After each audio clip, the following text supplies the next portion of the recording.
Day One wiped the grease from his hands onto his already dirty jumpsuit. His cargo ship had finally docked at Nexus Station Theta 7 after 3 weeks of hauling supplies to the outer colonies. He was tired, hungry, and his back hurt from sleeping in the pilot's chair.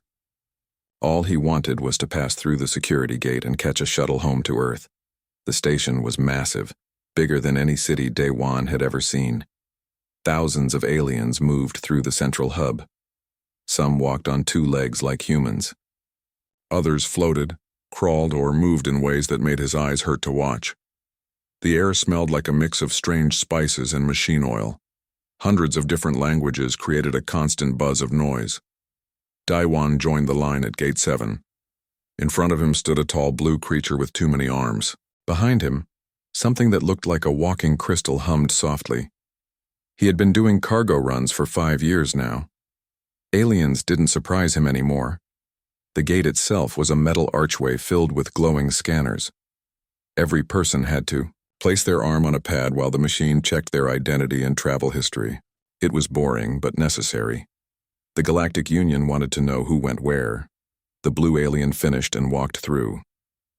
Day One stepped up to the scanner pad. The security officer was a Vrin, a species with gray tentacles instead of arms and 3 eyes on stalks. Its name tag said Quellex. "Arm on the pad, please," Quellex said in translated speech that sounded flat and mechanical. Day One placed his right arm on the smooth surface. The pad felt cold against his skin. He expected the usual beep and green light. Instead, the machine made a sound he had never heard before, a sharp rising whine that made his teeth hurt. The scanner's display flickered. Red lights flashed across the archway. Then every alarm in the gate area started screaming at once. "What the—" Day One tried to pull his arm back, but the pad held it in place. Not painful, but firm, like it wouldn't let go. Quellex's eye stalks pulled back in what Day One had learned was a Vrin expression of fear.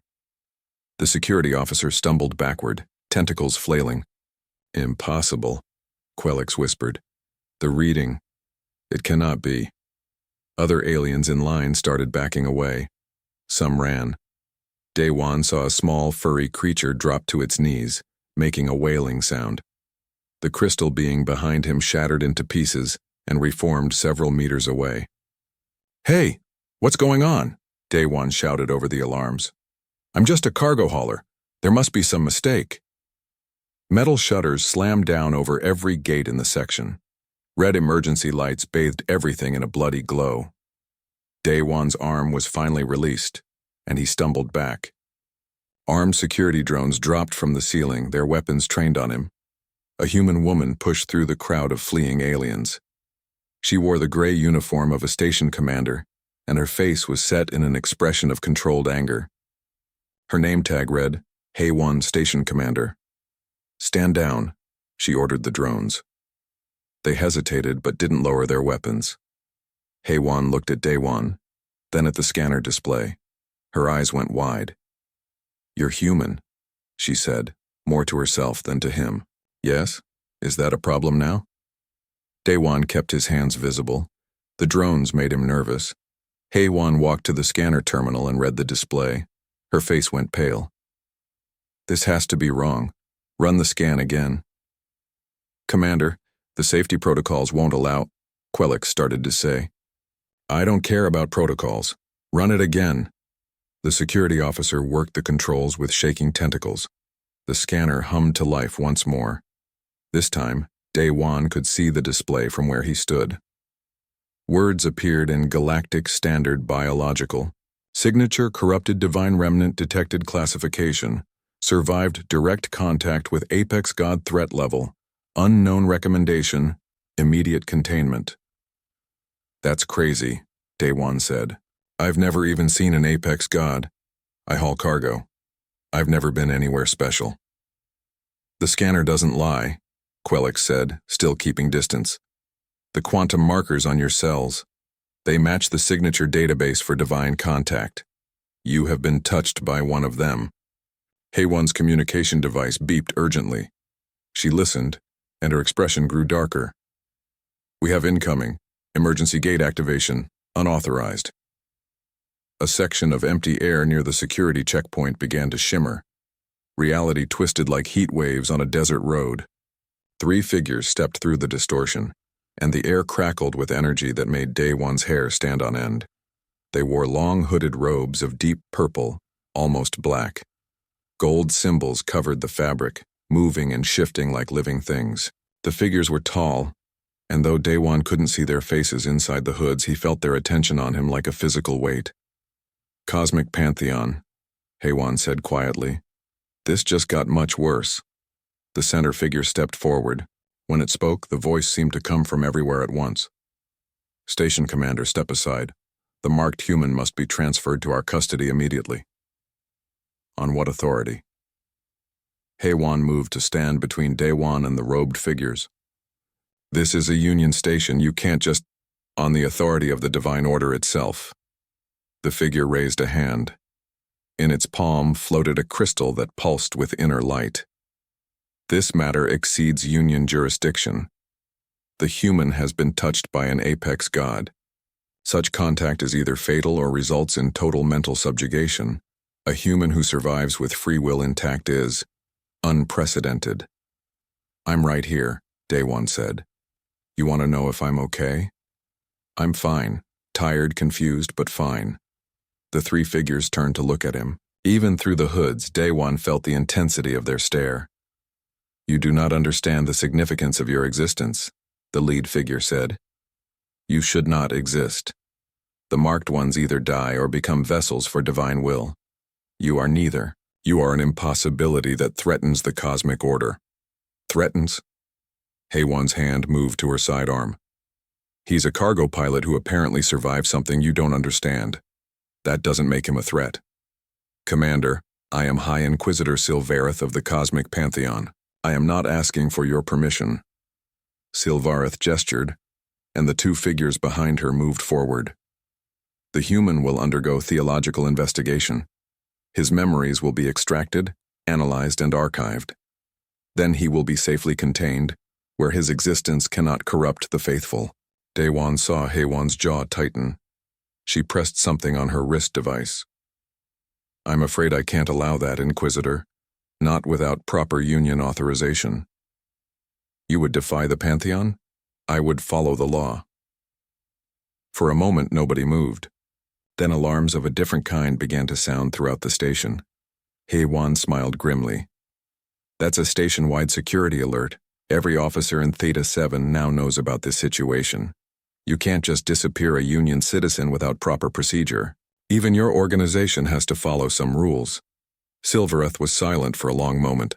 Then she lowered her hand. "Very well, Commander. We will proceed through proper channels. But understand this. The human will be ours. It is only a matter of time." She looked at Day One. "And you, marked one, should hope that your death comes quickly when we are done. The alternative is far worse." The 3 figures stepped backward into the air and vanished, leaving only the smell of ozone. Day One realized he had been holding his breath. "Thank you, but what do we do now?" Haywan looked at him with worried eyes. "Now? Now we run." The holding cell was small and white. Too white. The walls glowed with their own light, making it impossible to tell where the floor ended and the ceiling began. Day One sat on a metal bench that was the only furniture in the room. His head hurt. 3 hours had passed since Haywan brought him here. She said it was for his protection, but locked doors were locked doors. Through the transparent energy barrier that served as a door, he could see her arguing with someone in a dark suit. The conversation looked heated. Finally, Haywan entered the cell. She wasn't alone. 2 other figures followed her. One was Silvareth, the High Inquisitor from the Pantheon. The other was a creature Day One didn't recognize. Tall and thin, covered in silver scales with 4 arms and no visible eyes. "I'm sorry," Haywan said to Day One. "They got their authorization. Union Command says we have to cooperate with the investigation." "Investigation?" Day One stood up. "I already told you everything. I don't know what they're talking about. I've never met any gods. That is what we intend to discover." Silvareth's voice was cold. "Memories can be hidden, buried deep in the mind. The encounter you had may have been traumatic enough that your brain locked it away to protect you." The silver-scaled creature moved forward. When it spoke, its voice was soft, almost gentle. I am Rememberer Talshin. I can help you access those hidden memories. The process is uncomfortable but not harmful. And if I say no, then you remain here indefinitely, Silvarith said. A potential threat that cannot be assessed or contained. Is that what you want? Day One looked at Hay-One. She gave him a small nod. He sighed. Fine. Let's get this over with. Talshin placed two of its hands on either side of Day One's head. The other two hands began making complex gestures in the air. Day One felt a tingling sensation, then a pulling feeling like falling backward into cold water. The white room disappeared. He was in space. Not his ship, not a station, just floating in the vast darkness between stars. But he wasn't afraid. He wasn't cold. He could breathe somehow. This is a memory, Talshin's voice echoed around him. 6 months ago. Follow the feeling. Where were you? The darkness shifted. Stars began to move, spinning faster and faster. Then Day One saw it, his cargo ship, the Lucky Fortune. But something was wrong with the space around it. Colors that shouldn't exist swirled in patterns that hurt to look at. The void margin, he heard himself say, or was it his memory saying it? The scene solidified. He was back in his pilot's chair, looking at displays going crazy. Numbers scrolled too fast to read. His navigation system was showing impossible locations. Warning alarm screamed. Computer, what's happening? Memory Day One shouted. Dimensional breach detected. Spatial collapse in progress. Unable to calculate safe exit vector. The ship lurched. Through the viewport, normal space began to tear apart. Reality split open like cloth, and beyond the tear was something else. Not space. Not darkness. Colors and light that moved with purpose. The ship was pulled through. On the other side, Day One's cargo hauler floated in a place that followed no rules he understood. Up and down had no meaning. Distance was a suggestion. He saw his own ship from the outside and inside at the same time. He saw moments from his past and possible futures layered over each other like transparent sheets. And then he saw it. The being wasn't physical. Not really. It was an idea that had learned to think, a thought that had become aware. It was vast beyond measuring, old beyond counting.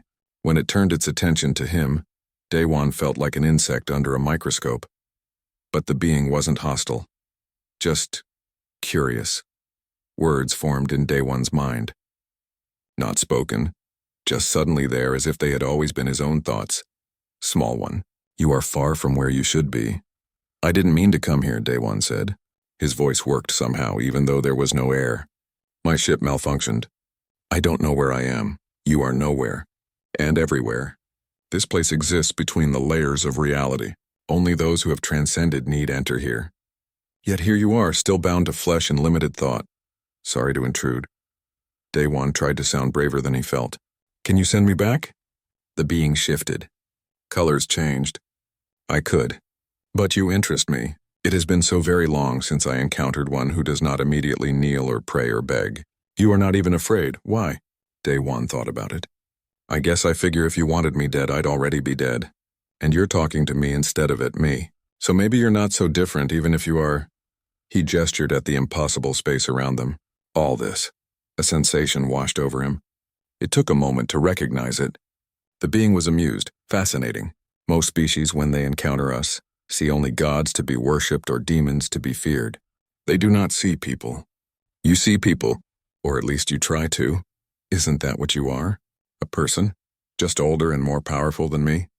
That is a perspective my kind had forgotten was possible. The being moved closer. I wish to understand you better, small one. Let me ask you a question. In your limited existence, bound by time and death and fragile flesh, what defines your worth? Day One expected questions about humanity or philosophy or something grand. Instead, he answered honestly. He was too tired to do anything else. I keep my promises, he said. I show up when I say I will. Even when I'm tired, even when it's hard. People depend on me to deliver their supplies and I don't let them down. That's it. Nothing fancy. The being was silent for a long time. Then no claims of destiny? No appeals to some greater purpose? Just reliability? It matters to the people waiting for their supplies. Another wave of amusement. It does. It absolutely does. You are a strange species, human. You find meaning in the smallest actions. You do not need cosmic significance to justify your existence. The being reached out, if something without form could be said to reach. and touched Day One's right arm. The touch felt like lightning and ice and warm sunlight all at once. I mark you as interesting, Day One of Earth. Go back to your small life and your small promises.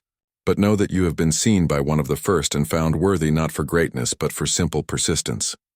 Reality snapped back like a rubber band. Day One was in his pilot's chair. The displays showed normal space. His navigation system was recalculating with standard readings. Everything seemed fine. He looked at his right arm. There was no mark he could see. No scar, no change. Within an hour, he had convinced himself it was a hallucination brought on by the dimensional breach, his mind making sense of sensory overload. Nothing more. He had forgotten about it completely until today. The memory faded. Day One was back in the white cell, gasping for air. Tal Shin removed its hands and stepped back.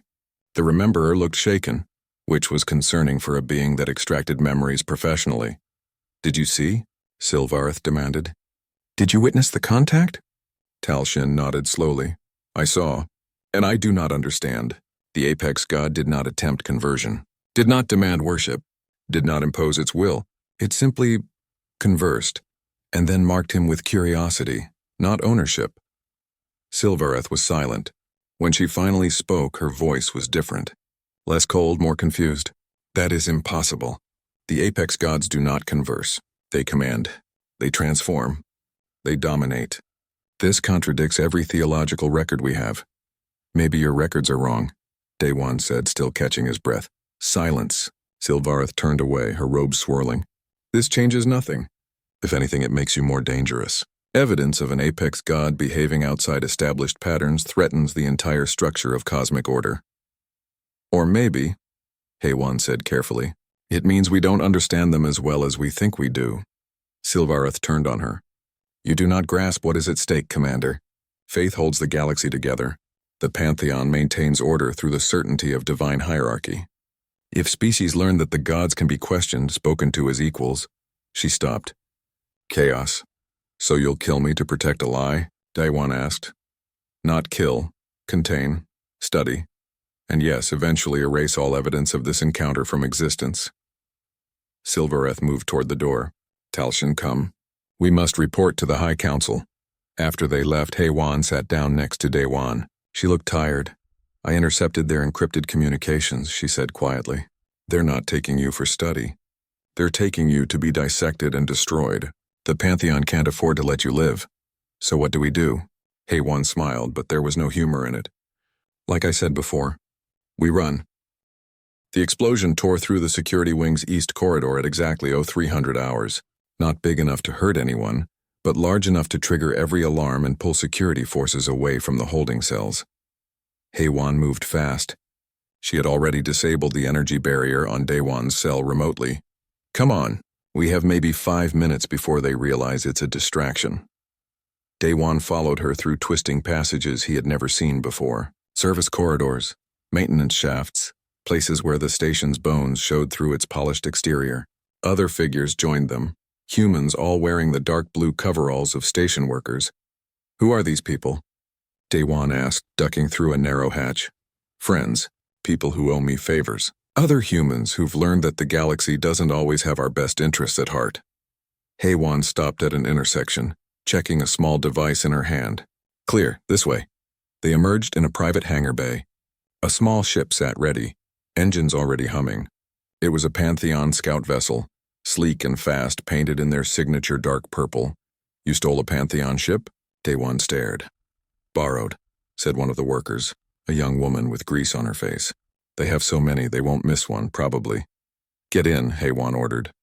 "We're jumping to unregulated space the moment we clear the station's field." The ship's interior was sparse and efficient. No wasted space, no comfort. Everything designed for speed and function. Daiwan strapped into the co-pilot's seat while Haywan took the controls.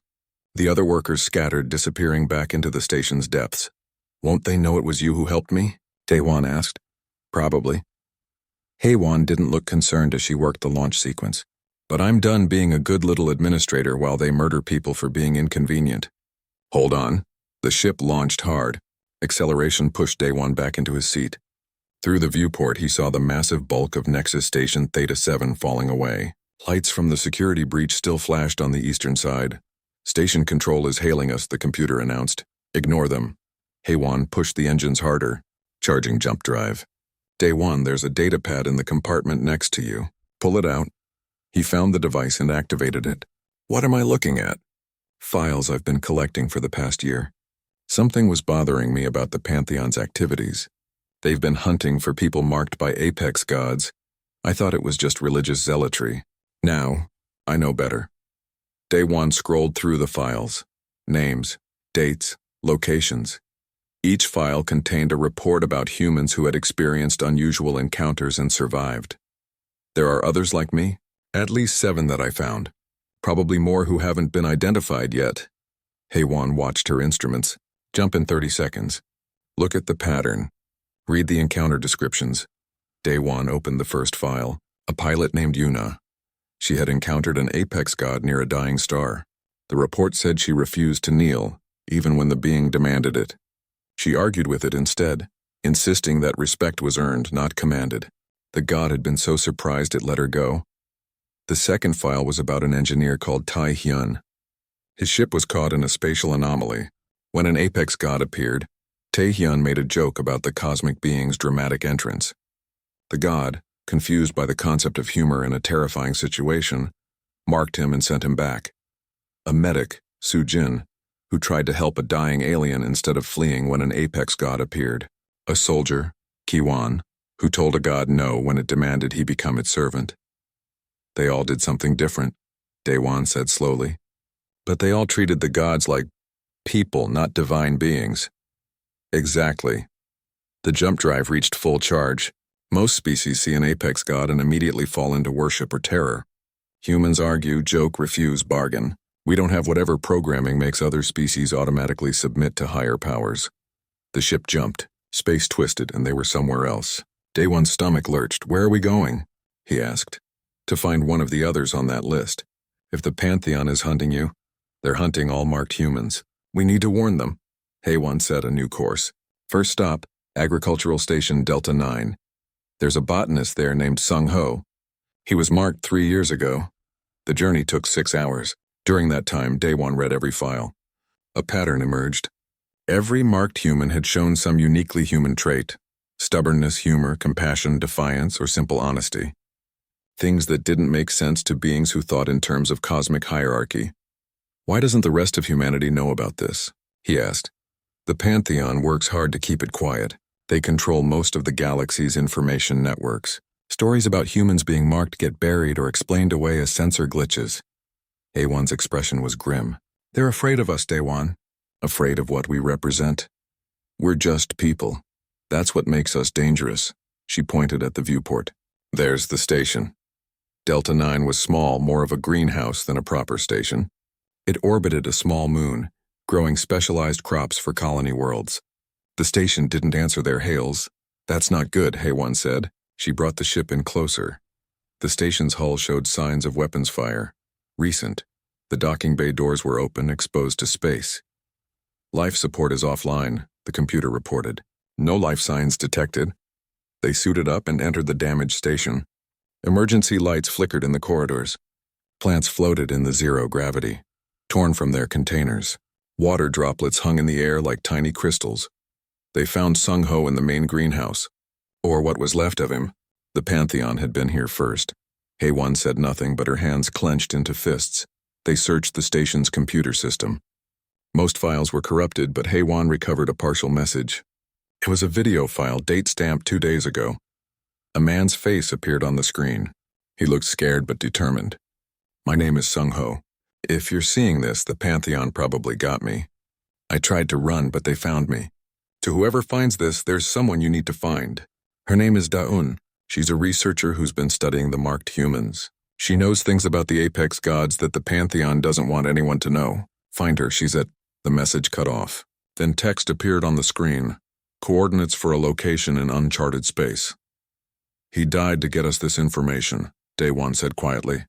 Then we use it. Haywan copied the coordinates. We go to those coordinates and find this Daun person. They left Delta 9 behind. As their ship jumped away, Daewon looked back at the damaged station. How many others have they killed? He asked. I don't know. But it ends. One way or another, this ends. The coordinates led them to an asteroid field deep in unclaimed space. Their sensors picked up a weak signal hidden among the rocks. It was a distress beacon, but old. Modified to only respond to specific codes. Someone doesn't want to be found, HFY said. Let's hope they don't shoot us when we knock on their door. They followed the signal to a large asteroid that had been hollowed out. A hidden hangar bay opened when they transmitted the codes from Sung-Ho's message. Inside, they found a small but sophisticated research station. Clean, well-maintained, definitely inhabited. A woman met them as they docked. She was older than HFY expected, maybe 50, with gray streaking her black hair. She wore a researcher's coat covered in pockets, each one stuffed with tools and data devices. "You're HFY," she said immediately. "The cargo hauler from Nexus Station. And your commander, HFY. I've been tracking your escape." "Impressive work." She extended her hand. "I'm Dr. Dayun. Welcome to Prometheus Point." "How did you know we were coming?" HFY asked. "Because if you're smart enough to escape the Pantheon, you're smart enough to follow the breadcrumbs poor Sung-Ho left behind." Dayun's expression grew sad. "He contacted me before they found him. Said he was buying time for others to reach me. Come inside. We have a lot to discuss." They followed her into the station proper. The main room was filled with screens showing data, charts, and images of various aliens and locations. 2 other people were there. A quiet man about HFY's age and a woman who looked at them with sharp, measuring eyes. "This is Sungmin." Dayun gestured to the man. "Botanist like Sung-Ho was. And this is Jiwoo. She's a trade negotiator. Or was before the Pantheon tried to disappear her." "You're all marked?" HFY asked. Sungmin rolled up his sleeve, showing his forearm to HFY. There was nothing visible, but HFY felt something. A sense of recognition, like calling to like. "We can sense each other once we know what to look for," Jiwoo explained. "The mark isn't physical. It's deeper than that. And you're researching it?" HFY looked at all the equipment. "I'm researching why the Pantheon is so afraid of us," Dayun said. "And I've found something. Something that changes everything we thought we knew about the apex gods." She smiled, but it was a hard smile. "Would you like to know why they want you dead?" HFY and HFY exchanged glances. "Yes," they said together. Dayun pulled up a holographic display. "Then let me tell you the truth about the gods." Dayun touched the holographic display. Images appeared in the air. Star systems, mathematical formulas, diagrams of beings that hurt to look at. "Everything the galaxy believes about the apex gods is wrong," she said. "Not lies exactly. More like a story that got told so many times people forgot it was just a story." HFY leaned forward. "What do you mean?" "The apex gods aren't gods. They're the first species to achieve transcendence. Millions of years ago, they evolved beyond physical form. They became beings of pure consciousness, able to exist outside normal space and time." Dayun pulled up an image of a galaxy. They were the first. And for a very long time, they were alone. HFY studied the data. "So they created the cosmic pantheon?" "Not directly. When other species began to develop space travel and encounter them, those species did what most people do when meeting something vastly more powerful and incomprehensible." Dayun smiled sadly. "They worshipped. And the apex gods didn't know how to handle it." "They let it happen," Sungmin said quietly. He had been working at another terminal but was paying attention. "They were lonely. Having billions of beings worship them was better than being completely alone." "Exactly." Dayun brought up more files. The Pantheon formed naturally. Religious orders, philosophical movements, entire civilizations built around worshipping the gods. Eventually it became the cosmic pantheon, a unified church spanning most of the known galaxy. And the apex gods went along with it because they didn't know what else to do. Jiwoo jumped in. "But here's where it gets interesting. The Pantheon isn't just a church. It's a control structure. It maintains order through divine hierarchy. Every species has their place. Every culture knows its role. Question the gods, question the order. And then humans showed up," HFY said slowly. "And then humans showed up," Dayun confirmed. "Humanity developed in a remote part of the galaxy, completely isolated from Pantheon influence. No missionaries, no divine revelations, no programming." "Programming?" HFY asked. Dayun pulled up a complex genetic chart. "Most spacefaring species have something in common, a genetic predisposition toward hierarchical thinking.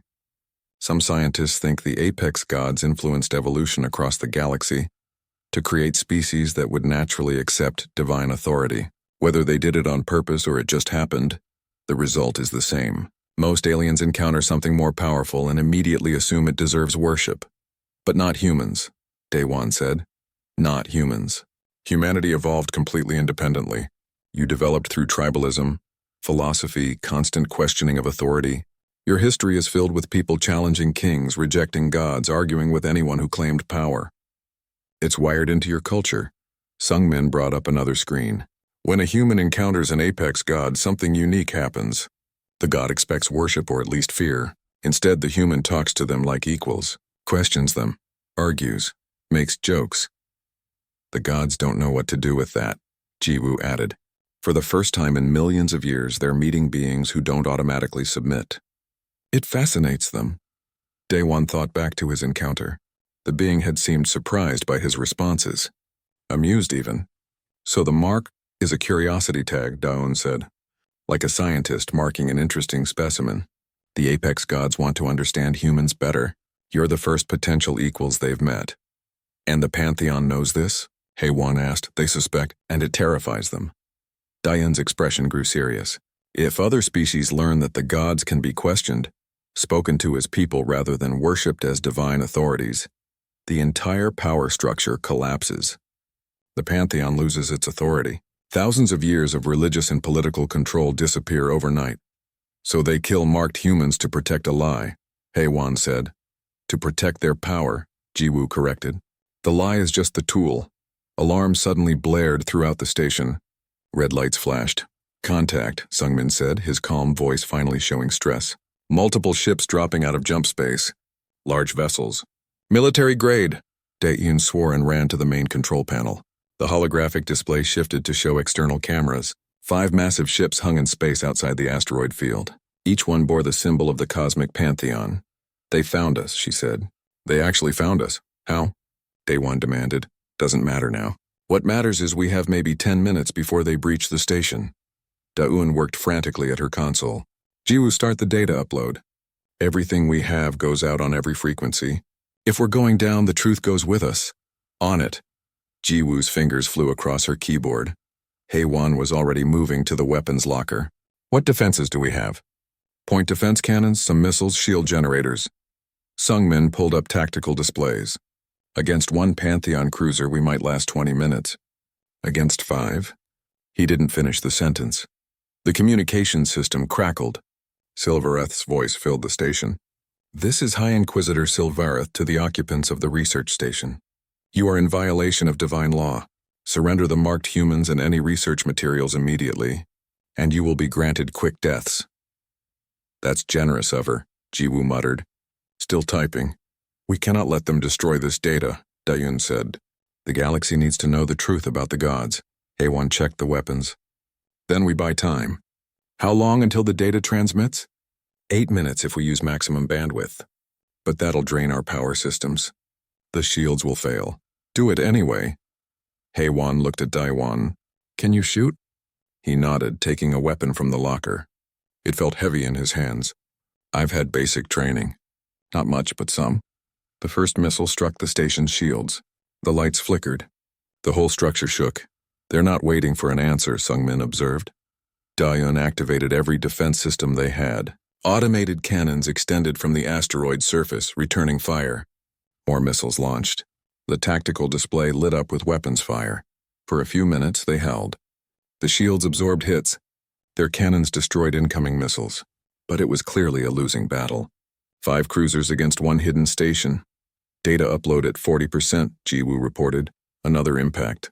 This time something cracked. Air began hissing through a breach somewhere in the station. Sealing Section C, Sungmin said. His hands were steady, but sweat beaded on his forehead. Day-Wan watched the tactical display helplessly. They were going to die here, all of them. And for what? To tell the galaxy a truth it might not want to hear? Then something changed. The Pantheon ships stopped firing. On the display, Day-Wan saw them pulling back, reforming into a defensive formation. Why did they stop? Haewon asked. Dae-Un checked her sensors. Her eyes went wide. Oh no. Oh, this is bad. Worse than being attacked by 5 cruisers? Much worse, Da-Un pointed at the display. Reality was tearing open. A massive dimensional rift formed in the space between the station and the Pantheon fleet. That's a direct manifestation. An apex god is coming through, Silvereth's voice returned, but now it sounded afraid. All ships, defensive positions. Prepare for divine contact. Do not fire unless she was cut off. The rift expanded. Through it came something that made Day One's eyes hurt, and his mind struggled to process what it was seeing. The being from his memories. The firstborn. The apex god who had marked him. It was vast. Not physically, it had no real size. But its presence filled space like a pressure, like weight without mass. Colors that had no names swirled around it. Reality bent where it existed. When it spoke, everyone heard it. Not through speakers or communications. The words appeared directly in their minds. Enough. The single word carried infinite weight. The Pantheon ships froze in place as if someone had pressed pause on reality. High Inquisitor Silvareth. Commander of the Faith, I would speak with you. On the tactical display, Day One saw one of the cruisers light up. Then Silvereth's figure appeared in a hologram inside the station. She stood on the bridge of her flagship, and for the first time he saw her face. She looked almost human, but with subtle differences in the bone structure. Her expression was one of religious terror. Great One, she whispered, falling to her knees. We serve your will. We were simply, be silent. The apex god's voice was not cruel but firm. I have watched your actions with growing concern. You hunt the marked humans in my name. You claim divine authority for murder. The humans threaten the cosmic order. They threaten your order. Not mine. The being shifted. I would speak with them. The marked ones.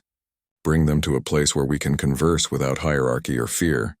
Dayun looked at Day One. He looked at Hey One. They were all thinking the same thing. They had no choice. We accept, Day One said. His voice sounded small after the gods. And I, said Silvereth, though her voice shook, request permission to attend. I must understand what has drawn your attention to these humans. The apex god seemed to consider this. Very well. All of you. Let us talk as thinking beings talk, without ceremony, without pretense. Space folded, reality compressed. And suddenly Day One was somewhere else entirely. The pocket dimension was different from the one in Day One's memory. This one felt more comfortable. There was a floor beneath his feet, though he couldn't say what it was made of. A sky above, though it showed stars that moved in patterns that made no sense. The air was breathable and warm. Daewon, Haewon, Dayun, Sungmin, and Jiwoo stood together in a loose group. A few meters away, Silvereth stood with 2 of her guards. The High Inquisitor looked shaken, her usual composure cracking. The apex god was there too, but now it looked different to each person. Day One saw it as a tall figure wrapped in light. Haewon later told him she saw it as shifting patterns of energy. Silvereth saw it as something else entirely, something her religion had trained her to see. Better, the being said. Here we can speak without the limitations of normal space. Here all of you can exist comfortably while we talk. Great Firstborn, Silvereth began, her voice formal. We do not understand why you have called us here. The humans are marked, yes, but they threaten the divine order. They call me by what I am, not what you wish me to be. The being interrupted gently. I am not divine. I am simply old, very, very old, and very tired of being worshipped. The words hit Silvereth like a physical blow. She actually stumbled backward. But you are one of the first. You transcended. You are beyond mortal understanding. I evolved beyond physical form. That does not make me a god. It makes me different. The being turned its attention to the humans. You understand this, don't you? Difference does not equal divinity. You're just a person, Daewon said. An incredibly old, powerful person. But still a person. Yes. The being seemed pleased. For millions of years, no one has understood that. Every species I encountered immediately assumed I was something to be worshipped. They built religions around me and my kind. They created elaborate hierarchies to explain our existence. And we, the being paused. We let them, because we were lonely, and worship was at least some form of connection. Da-Un stepped forward. But it wasn't real connection, was it? Worship creates distance. It makes conversation impossible. Exactly. The firstborn shifted form slightly. We became trapped by the pedestals others built for us. We tried to guide younger species toward transcendence, hoping one day they would join us as equals. But the pantheon system we allowed to develop did the opposite. It locked species into rigid hierarchies where questioning authority became heresy. Silvereth's voice was small. Everything I believed. You're saying it's wrong? Not wrong. Incomplete. Your ancestors encountered us and assumed worship was appropriate. We didn't correct them because we didn't know how. Over time, that mistake became institutionalized. The being's tone was kind, almost sad. You have spent your life serving an idea of what we are, not what we actually are. That is not your fault, Silvareth. It is ours. The High Inquisitor looked at Daewon, really looked at him like she was seeing him for the first time. And humans? Humans developed without our influence, the firstborn said. They are the first species in my memory who meet us and do not automatically assume we deserve worship. They question, they argue, they make jokes. They treat us like very powerful neighbors, not like gods. I still don't understand why that matters, Sungmin said quietly. Because it means you might one day evolve to be like us, the being replied. Not physically transcend, perhaps, but mentally, philosophically. You already think like equals. You just need time to grow into the power to match. And that threatens the Pantheon's control, Haewon said. It threatens their power structure, yes. But more than that, the firstborn's form pulsed. It gives us hope. For millions of years we have been alone at the top of existence. Even after transcendence, we could not transcend loneliness. But humans offer the possibility of true peers. Beings we can talk to, argue with, learn from. Daewon felt the weight of those words. So the marks. Our invitations. I marked you because I wanted to continue our conversation someday. Each marked human demonstrated something that intrigued us. You, Daewon, with your simple honesty about finding worth in keeping promises. Yuna with her refusal to kneel. Taehyun with his humor. Sujin with her compassion. Each of you showed us different facets of what humanity is. You want us to be your friends? Jiwoo said it with a hint of her usual sarcasm, but the question was genuine. I want the possibility of friendship, of conversation between equals. For that to happen, humanity must remain free to be itself. No worship, no hierarchy, just relationship. Silvereth sat down on the strange floor. She looked exhausted. My entire life, everything I've done, it was all to maintain a system that the gods themselves never wanted. Your intention was good, the firstborn said. You sought to maintain order, to prevent chaos. Those are noble goals. But the method was flawed. Order built on lies always crumbles eventually. One of Silvereth's guards, who had remained silent until now, spoke. What happens now? To us? To the Pantheon? That is for you to decide. The being expanded slightly, and suddenly they could see outside the pocket dimension. Images appeared showing hundreds of worlds. Dr. Dayun's data has been broadcasting for several minutes now. The truth about us is spreading across the galaxy. The images showed reactions. Some species rioted, some prayed harder. But many, especially younger generations, looked excited, curious, free. Some will reject the truth. The firstborn continued. Some will cling to old beliefs. That is their right. But others will question. They will ask why they never questioned before. The galaxy is changing whether the Pantheon approves or not. Haewon crossed her arms. So what do you want from us, from humanity? Nothing you don't freely choose to give. The being's form softened. But I would offer a suggestion. Humanity could serve as a bridge. You can talk to us without worship. You can talk to other species without condescension. You understand hierarchy and how to live without it. Perhaps you could help others learn what you already know. You want us to be ambassadors? Dawn asked. I want you to be yourselves. If that leads to bridge building, wonderful. If not, that is also acceptable. The point is choice. We are asking, not commanding. We are offering, not demanding. Daewon thought about it. A few days ago, he was just a cargo hauler trying to get home. Now he was standing in a pocket dimension talking to an ancient transcendent being about the future of galactic civilization. It was absurd. It was terrifying. It was also kind of exciting. I can't speak for all humanity, he said. But I'm willing to try. To be a bridge, I mean. To help people talk to each other instead of worshipping or fearing. The other marked humans nodded agreement. Sungmin spoke softly. It beats being hunted. Jiwoo grinned. And it sounds more interesting than trade negotiations.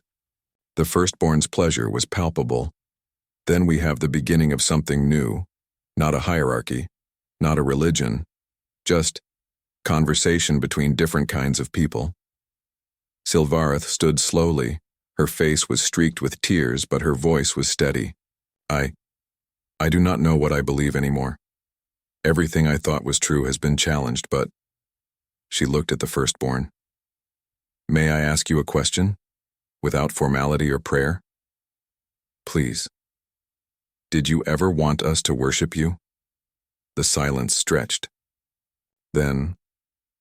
No. We wanted conversation. Your ancestors assumed worship was what we desired. We didn't correct them because we didn't understand how. By the time we realized the mistake, generations had passed. The lie had become truth in the minds of billions. The being's form dimmed slightly. We are sorry for letting that happen, for not being brave enough to shatter the illusion earlier. Sylvareth nodded slowly. Then I have much to think about, and much to atone for. I have killed in your name, for a cause you never asked for. The path forward matters more than the path behind, the firstborn said. What will you do now, Sylvareth of the Pantheon? She was quiet for a long time. Then, I will learn. If these humans can teach me how to think without hierarchy, how to question without fear, I will learn. Even if my people call me a heretic, perhaps especially because they will. You won't be alone, Haewon said. The data is spreading. Others will question too. Change is coming whether the Pantheon likes it or not. The firstborn began to fade. Our conversation must end for now, but it will continue. Daewon and all of you marked humans, you can call for me if needed. Not as a god to a worshipper, but as one person to another. I will answer when I can. Wait, Daewon said. One more question. What should we call you? Firstborn sounds so formal. The being paused. Then impossibly, it laughed. The sound was like music and thunder combined. I have not had a name in so long I had forgotten the joy of being called something simple. My first form before transcendence was called. It made a sound impossible to pronounce. But in your language you might say, oldest. Not grand, but accurate. Oldest it is, Daewon said. The pocket dimension began to dissolve. Reality reasserted itself. Daewon found himself back in Prometheus Point. The others were there too, including Sylvareth and her guards. The Pantheon fleet still floated outside, but their weapons were powered down. The Pantheon will not accept this quietly, Sylvareth said. She looked different now, less certain but somehow stronger.